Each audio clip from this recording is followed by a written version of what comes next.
Halo, selamat pagi. Selamat berjumpa lagi dengan saya RB di sini. Pada kesempatan video ini, saya akan kembali menyampaikan analisa Elliott Wave Modern ini di pound sterling ya. Dan ini pernah sepertinya beberapa minggu yang lalu saya pernah menyampaikannya betul tepat ya ini Agustus tanggal 23 ini saya menyampaikan tentang di pound sterling juga, walaupun di sini edukasi ya. Tapi kalau Anda pelajari di sini nanti di dalamnya ini tetap saja berupa analisa teknikal terkait di pound sterling karena ini market yang kita amati adalah market terbarunya ya.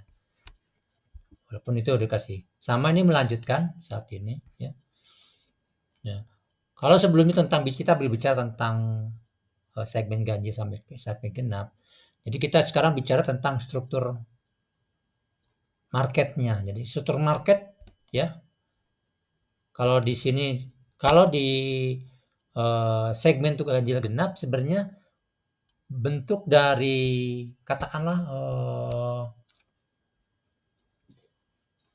angkanya, bilangannya dari segmen genap atau ganjil itu adalah berupa struktur market. Contoh seperti ini, struktur market cuma ada dua, 5 apa 3 ya, 5 apa 3.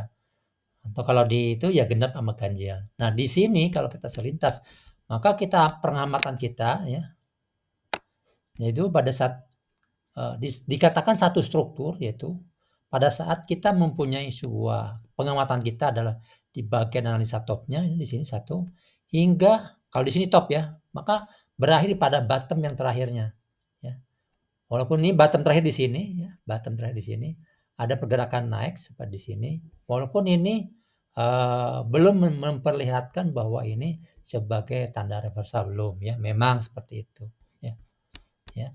Tapi dari sini ke sini, ya, maka kita pengamatan dari sini ke sini sebelum kita melakukan perhitungan gelombang, ya, dan walaupun kita sudah melakukan perhitungan gelombang, ini akan masih tetap saja belum bisa kita lakukan.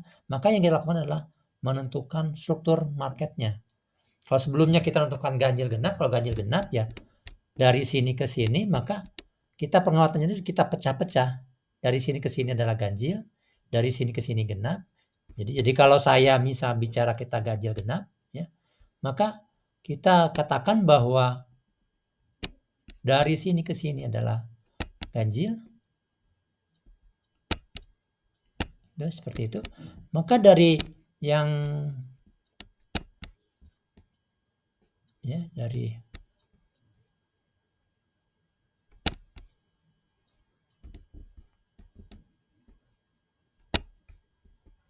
ya, bisa saya tambahin sampai sini.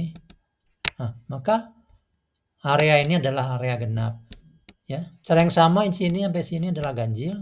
Saya terus semuanya ganjil-ganjilnya dulu ya, biar sederhana. Ini ganjil sampai sini, dari sini ke sini. Seperti itu. Kemudian terjadi sebuah genap ya, yang cukup panjang.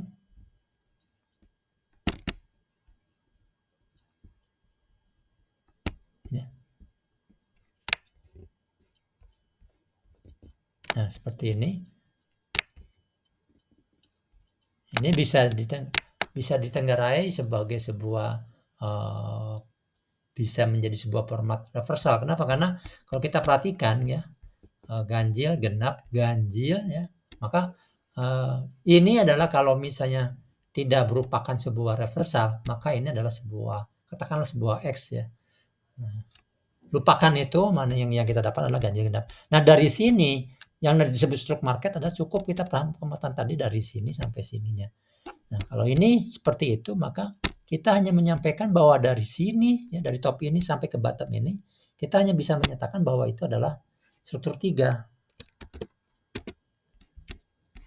Kalau struktur 5 itu adalah nah seperti ini. Ini struktur 5. Yang ganjil itu menjadi struktur 5. Ya, ini struktur 3 genap, ganjil lagi struktur 5. Nah, dari sini ke sini ya, struktur 5 itu adalah berupa impuls ya. Dari sini ke sini sudah tidak bukan impuls. Kalau bukan impuls ya pasti struktur market 3. Jadi semua pola apapun yang terbangun, kalau dia bukan impuls, maka dia adalah struktur 3 ya. Seperti ini. Ya, dari sini ke sini ada struktur 3. Ya, mungkin kalau Anda ingin perhatikan lagi, lebih detail lagi, katakanlah Anda ingin mendapatkan gambaran besarnya, maka kita buatkan di time frame yang lebih tinggi lagi. Ya. Nah, kalau kita melihat dari time frame yang lebih tinggi, jelas bahwa Anda perhatikan di sini, ya, dari sini ke sini, Anda perhatikan ya, ini 1, ya, 2. Ini kalau kita perhatikan, walaupun di sini kita katakanlah ini masih bagian dari sini, sehingga dari sini ke sini adalah ganjil. Jadi kalau kita perhatikan, yang walaupun ini hijau-hijau, ini sejajar gitu ya. Nanti di time frame yang lebih kecil bakal tahu bahwa ini adalah sebuah korektif atau segmen genap seperti itu ya. Maka ini ganjilnya ini hanya satu segmen dari sini ke sini ganjilnya. Atau bisa dari sini ganjilnya, kalau mau tarikan dari sini sampai situ ya, itu ganjil. Sisanya dari sini ke sini genap. Struktur marketnya, maka dari sini ke sini yang tadi dibilangin ganjil sampai di sini, maka ganjil itu strukturnya itu adalah dari sini ke sini ya, satu segmen. Didetailkan lagi, segmen ganjilnya dari sini ke sini, atau struktur marketnya dari sini ke sini, pola 5, ini pola 3, pola 5 sampai sini, ini pola 3. Kalau Anda pengen ini lagi, mungkin lebih mudah lagi untuk mengamatinya. Nah, kalau di sini bakal Anda kelihatan sekali. Ya. Jadi kalau pola 3-nya, ya, atau saya menggunakan istilah ganjil genap dulu sebelum menyampaikan menggunakan, katakanlah untuk, nah ini ya, maka ganjilnya dari sini ke sini ganjil. Yang ini genap, tidak saya gambar kecil. Ganjil berikutnya lagi adalah dari sini ke sini. Begitu. Ini genap lagi. Dan saat ini struktur marketnya adalah kalau seperti ini ya. Karena ini adalah genapnya ini adalah kurang dari 361,8, maka genapnya yang ganjilnya ini adalah pola 5. Ya. Struktur marketnya pola 5.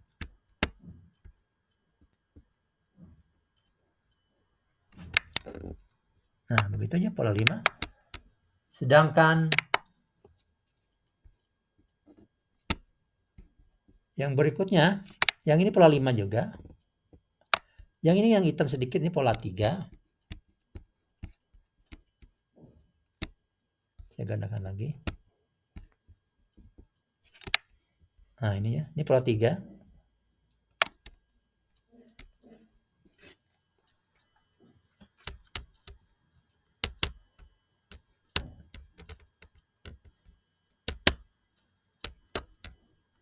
Nah, ini pola 3 ya. Seperti itu.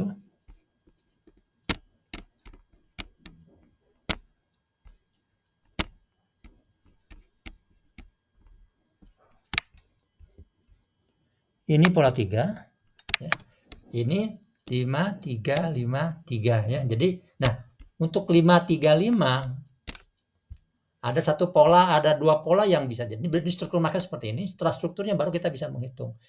Di sini hitungannya adalah seperti ini. Ini tidak, kita kembali belum bisa, ini baru 5. Kalau 5 di sini, 3 ini 5, maka di sini ya polanya bisa, yang pertama adalah mungkin A gitu, atau 1 ya. Kita sudah mulai menghitung, walaupun itu kemungkinannya kita tulis semuanya. Kalau yang ini sama juga ya. Ini pola 3 ya. Kalau tidak B atau 2. Ya. Yang ini kalau tidak C, ini 3. Begitu. Ya, seperti ini ya. Sedangkan yang ini, nah ini yang menarik ya. Ini bisa jadi X ya, atau 4. gitu ya. Jadi ini pola 1, pola 3. Nah, apa yang membedakan zigzag dengan dengan impuls?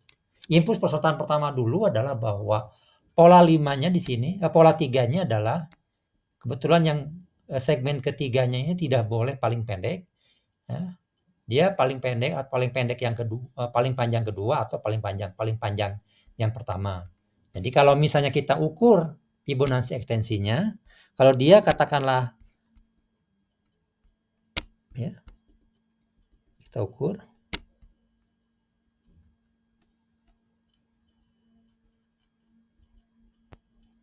Nah, seperti itu ya. Kalau lihat dari sini, dia melewati 161,8. Jadi sampai saat ini bisa C, bisa segmen C atau segmen 3. Masih valid ya, karena memenuhi syarat bahwa segmen pola 3-nya ini, segmen ketiganya itu masih berada lebih dari 161,8 dari segmen pertamanya ya. Jadi dengan melihat ini bahwa ini 1, 2, 3 ya. Struktur marketnya tadi sudah, yaitu struktur market 5, struktur market 3, struktur market 5, struktur market 3. Dengan labelnya saat ini ya, bahwa yang pertama ini bisa jadi segmen A atau segmen 1. Yang keduanya ini adalah segmen B atau segmen 2. Yang ketiganya ini adalah segmen C atau segmen 3. Yang keempatnya ini segmen X atau 4 atau 3. Sejauh ini baik itu sebagai segmen zigzag, sebagai pola zigzag maupun sebagai impuls masih memenuhi syarat. Nanti perbedaannya sangat jelas di dalam hal ini adalah di segmen ketiganya, ya segmen kelimanya. Ya. Itu yang nanti akan terjadi perbedaannya. Perbedaannya seperti apa? Jelas kalau di segmen 5-nya ya, kita harus mempunyai katakanlah sekarang merupakan segmen awal segmen sebagai akhir dari segmen 4 ya. Maka kalau kita menggunakan alat bantu seperti ini ya, dari segmen 2 ya, kita tulis dari segmen 2 ke 4. Nah, yang 4-nya di sini ya. Dan kita perpanjang garisnya itu, coraknya, perpanjang ke kanan. Nah, itu ya, saya buatkan itu. Maka ini adalah sebagai bentuk uji. Ya, bentuk uji. Pembatasannya adalah seperti ini ya.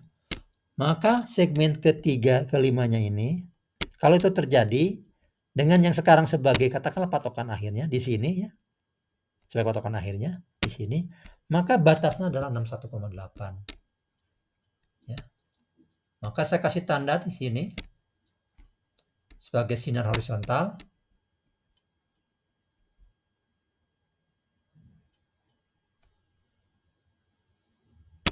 Apa-apa di situ. 133.768.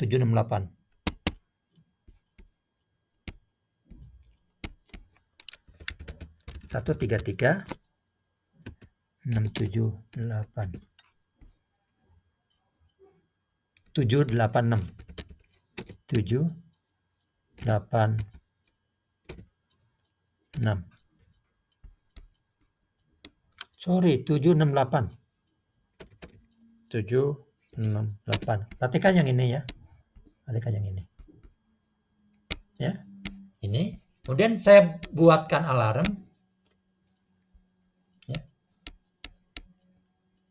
Saya kasih nama alarm ini.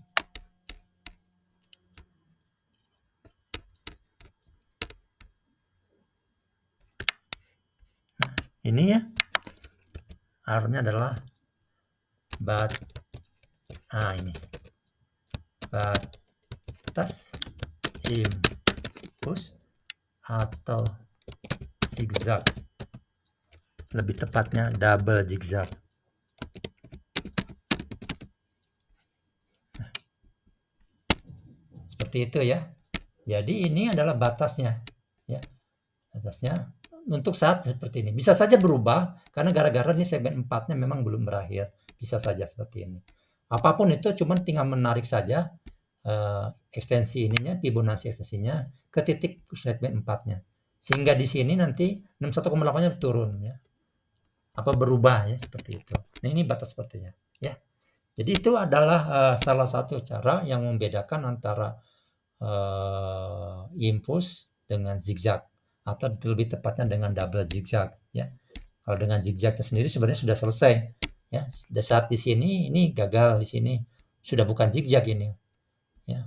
Sudah maksudnya bukan single zigzag lagi, bukan. Kenapa? Kalau dia single zigzag maka dia akan turun dengan cepat sampai di sini. Ternyata tidak, dia sampai di sini ya.